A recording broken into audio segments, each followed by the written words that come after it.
నేనేం చేయాలో తెలుసు యూతులు ఎవరు చెప్పాలి నాకు తెలిసి 42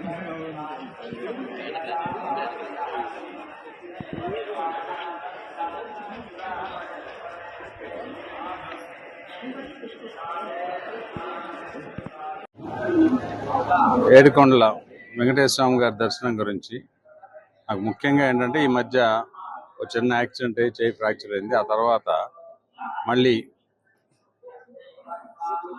యాక్టివిటీ స్టార్ట్ చేసే ముందు డెఫినెట్గా భగవంతుడి దర్శనం చేసుకొని ఆశీర్వాదాలు తీసుకొని బయలుదేరాలనే ఉద్దేశంతో వచ్చాను. ప్రజానీకం అంతా బాగుండాలి, అందులో మేము కూడా ఉండాలి అని చెప్పి ఇంకా ప్రభుత్వం ప్రజలకు బాగా సేవా కార్యక్రమాల్లో ఇంకా బాగా చేయాలని చెప్పి కోరుకున్నాను. ఆలయ ప్రాంగణం చూస్తే మాత్రం నాకు చాలా సంతోషంగా ఉంది. ప్రసాదాల దగ్గర నుంచి కూడా ఇంప్రూవ్మెంట్ కళ్ళకు కట్టినట్టుగా కనపడింది. ఆ విషయం మేనేజ్మెంట్కి కూడా నా అభినందనలు. ఆ భగవంతుడు ఆశీస్సుతో ఇంకా బాగా చేయాలని కోరుకుంటున్నాను.